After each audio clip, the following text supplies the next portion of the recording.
कि उसमें एक एक जो शब्द लिखा है उसका महत्व क्या है और उसको ऐसे ही क्यों लिखना चाहिए, ताकि आपको चार्ज फ्रेमिंग में फॉर्मेट समझ में आए कि अच्छा चार्ज फ्रेमिंग ऐसे होती है।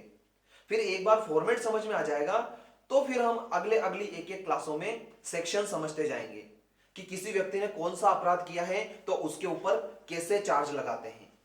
यह हमारा दूसरा कदम होगा।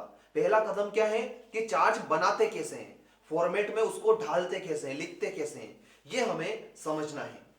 तो उसके लिए हम कैसे लिखते हैं, तो सबसे पहले तो जो हम है न्यायालय का नाम लिखते हैं। कैसे, जैसे मान लो न्यायिक मजिस्ट्रेट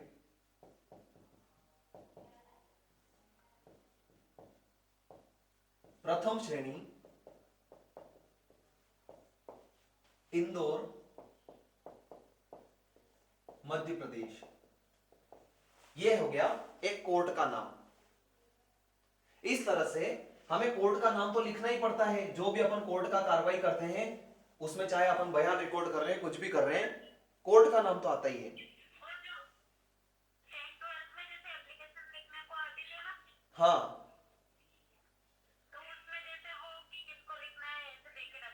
हाँ, तो बेसिकली हमें वैसे ही, अगर आप कोर्ट का कोई भी काम कर रहे हो तो आप देखना कभी भी कोर्ट का, चाहे अपन बेल एप्लीकेशन भी लगा रहे हैं तो भी हम कोर्ट का नाम लिखते हैं, दूसरा कोई आवेदन लगा रहे हैं तो भी कोर्ट का नाम लिखते हैं। तो वो जो चार्ज फ्रेमिंग होता है उसमें कोर्ट अपना नाम तो लिखता ही है ऊपर उस फॉर्मेट में। फिर ये हो गया बेसिक। उसके बाद ये पूरा पेज है, ये पूरा पेज रहता है व्हाइट पेज, ये पूरा उसमें ऊपर कोर्ट का नाम आ गया है।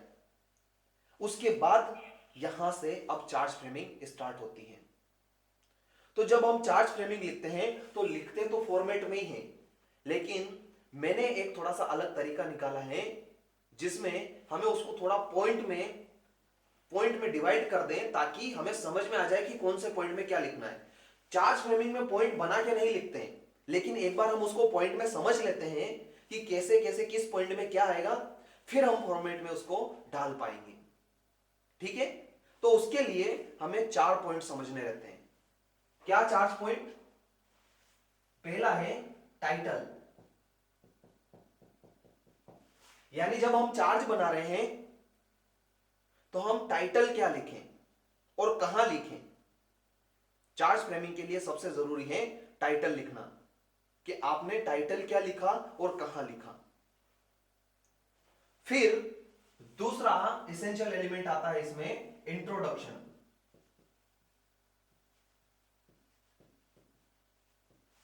यानी शीर्षक, सॉरी इंट्रोडक्शन यानी प्रस्तावना, यानी क्या क्या बोलते हैं इसको, बताना कि कौन है, किसके बारे में हम बता रहे हैं। तो इंट्रोडक्शन में क्या आता है, दो चीजों का, दो लोगों का इंट्रोडक्शन आता है। किसका इंट्रोडक्शन आता है? एक तो आता है कोर्ट का और एक आता है एक्यूज्ड का, यानी अभियुक्त व्यक्ति का इंट्रोडक्शन हम बताते हैं और साथ ही साथ में कोर्ट का इंट्रोडक्शन बताते हैं। क्यों बताते हैं? इसलिए बताते हैं कि कोर्ट तो बताएगा कि मैं चार्ज लगा रहा हूं, तो कौन सा कोर्ट चार्ज लगा रहा है हमें यह पता होना चाहिए ना, इसलिए वो कोर्ट अपना पदनाम लिखेगा। और दूसरा इंट्रोडक्शन देते हैं हम एक्यूज्ड का। वो किस लिए? क्योंकि एक्यूज्ड के ऊपर चार्ज लगाया जा रहा है। तो दूसरे पॉइंट में हमें हमेशा इंट्रोडक्शन लिखना है। फिर तीसरा पॉइंट आता है, क्या? टाइटल में हेडिंग लिखते हैं अपन। बताऊंगा अभी, लिख लिख करके बताऊंगा, पूरा फॉर्मेट बना के बताऊंगा, है ना। चलो, फिर तीसरा पॉइंट आता है चार्ज फ्रेमिंग, यानी यहां पर हम चार्ज फ्रेम करते हैं तीसरे पॉइंट में। तीसरे पॉइंट में हम लोग चार्ज फ्रेमिंग करते हैं। कैसे करते हैं? इसमें क्या कंटेंट आता है? इसमें मुख्यतः 5 चीजें आती हैं। क्या 5 चीजें आती हैं? सबसे पहले आता है दिनांक, यानी डेट, कि अभियुक्त ने कौन से दिनांक को अपराध किया है। फिर दूसरा आता है समय, यानी कि उस दिनांक में समय कितना था, कितनी बजे अपराध हुआ है, कौन सा समय था, सुबह का था कि शाम का था। उसमें हमें हमेशा एक शब्द लिखना है, समय लगभग, यानी अनुमानित समय। जैसे मान लो घटना 8 बजे की है, अभी 8:15 बज रही है, मान लो घटना 8:15 की है, तो हमें ऐसा नहीं लिखना है कि समय लगभग 8:15, ऐसा नहीं लिखना है, समय लगभग 8:15 लिखना है, ताकि अगर वो घटना आधा एक घंटा ऊपर आधा एक घंटा नीचे की भी हो तो इस लगभग शब्द में कवर हो जाए। अगर हम डायरेक्ट लिख देंगे कि समय इतनी बजे आपने ये किया और आगे वो एक्यूज व्यक्ति या उसका एडवोकेट इसको डिस्प्रूव कर देगा तो हमारे लिए दिक्कत हो जाएगी कि मैं तो भैया 8:15 बजे यहां मौजूद ही नहीं था, इससे 15 मिनट पहले भले मौजूद था लेकिन 8:15 बजे मैं अपने घर पे था, देखो टाइम देख लो, मेरे घर पे सीसीटीवी फुटेज लगे हुए हैं, उसमें मैं एंट्री कर रहा हूं 8:15 बजे, देखो। अगर मान लो वो फिक्स टाइम को उस घटना स्थल पर यानी ग्राउंड जीरो पर मौजूद नहीं था ऐसा साबित कर दे तो फिर हमने जो चार्ज लगाया है वो खत्म हो जाएगा। इसलिए हमें थोड़ा सा इसको कवर करने के लिए ये शब्द भी लिख लेना चाहिए कि समय लगभग इतनी बजे आपने ये किया है, ताकि वो इर्द गिर्द का आधे घंटे का समय उसमें सब कवर हो जाए। आई बात समझ में? फिर उसके बाद तीसरा पॉइंट आता है स्थान, यानी कि हम जो जिस घटना के बारे में चार्ज लगा रहे हैं वो कौन से प्लेस पर हुई है, किस स्थान पर हुई है, किसी के घर में हुई है, बाजार में हुई है, बस स्टैंड पर हुई है, आमतौर पर ऐसे ही होती है घटना, स्कूल में हुई है, कहां हुई है, तो हमें वो बताना है कि कौन से स्थान पर वो घटना हुई है। उसके बाद चौथा पॉइंट आता है घटना का वर्णन, यानी कि घटना का वर्णन और उसमें अपराध का नाम।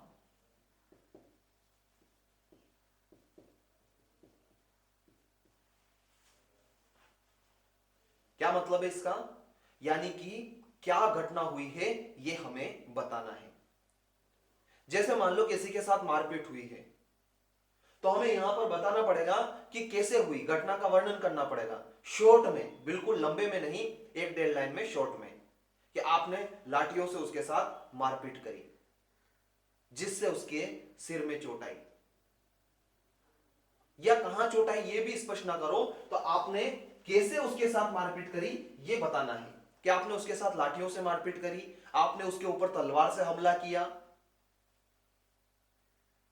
आपने किसी व्यक्ति के घर में घुस करके चोरी करी, तो ये घटना का वर्णन हमें शॉर्ट में करना पड़ेगा। फिर उसके बाद आपने लाठियों से मारपीट करके उपहत्या कारित करी, अपराध का नाम। या फिर अगर गंभीर चोटें हैं, प्रॉब्लम देख करके हमको लग रहा है कि गंभीर चोट आई है, तो फिर आपने घोर उपहत्या कारित करी। लेकिन घोर उपहत्या कब लिखते हैं? जब घोर उपहत्या की डेफिनेशन में जो 7-8 ग्राउंड बता रखे हैं उस प्रकार की चोट आती है। तो हमें वो देखना है कि जो हमारे सामने प्रॉब्लम आई है उसमें क्या ऐसा बताया गया है क्या कि वो उपहत्या किस प्रकार से हुई है, उसको क्या उसकी हड्डियां टूटी या फिर छोटी मोटी खरोंचें आई, क्या हुआ, ये हमको बताना पड़ेगा। तो उसमें हमको घटना का वर्णन करना है चौथे पॉइंट में। ऐसे पॉइंट में नहीं लिखते हैं लेकिन मैं समझा रहा हूं कि क्या क्या चीजें इंक्लूड होनी चाहिए ताकि एक भी पॉइंट आपका छूटे नहीं। फिर लास्ट में आता है एक पॉइंट, पांचवा पॉइंट, जो हमको बताता है सेक्शन लिखाना, सेक्शन का नाम प्लस आपने कौन से एक्ट का सेक्शन लगाया, ये पांचवा पॉइंट हमें लिखना है। ये 5 पॉइंट को एक पैराग्राफ फॉर्म में अच्छे से सजा के लिखना है। ये है अपना तीसरा पॉइंट। चार्ज फ्रेमिंग यही है मूलतः चार्ज, जो हमें सीखना है बार बार अलग अलग सेक्शन लगा करके। यहां पर जब हम घटना का वर्णन करते हैं तो हमें ध्यान में रखना होता है कि हमने जो सेक्शन है उसके एसेंशियल्स लिखे कि नहीं लिखे। सेक्शन के एसेंशियल्स कवर करने पड़ते हैं। जब कॉपी चेक होती है तो यही देखा जाता है कि आपने जो घटना का वर्णन किया है वो सेक्शन के जो एसेंशियल्स हैं उनको कवर करते हुए किया है कि नहीं किया है। यही तो है चार्ज फ्रेमिंग, बाकी सब तो फॉर्मेट है। मेन पॉइंट ये है जो हमें सीखना रहता है, वो आपका नॉलेज यहीं पर टेस्ट करते हैं कि आपको चार्ज लगाना आता है कि नहीं आता है। इसका मतलब आपको सेक्शंस की नॉलेज है कि नहीं है, उसके सारे इसेंशियल्स आपके पकड़ में है कि नहीं है। उस आधार पर आप यहां पर चार्ज फ्रेमिंग कर पा रहे हो कि नहीं कर पा रहे हो। फिर आपने इसेंशियल उसके लिख दिए तो वही सेक्शन लिखे। ऐसा नहीं कि इसेंशियल किसी दूसरे सेक्शन के लिख दिए और हम बाद में चार्ज का सेक्शन कोई और लगा रहे हैं, नहीं तो पूरा चार्ज खत्म।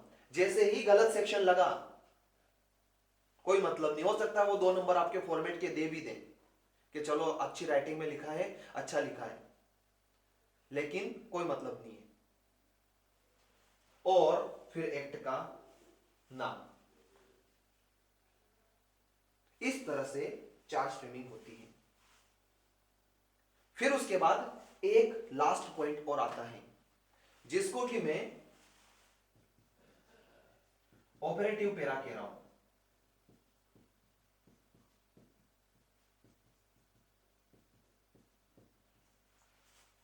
ऑपरेटिव पैरा मतलब क्या?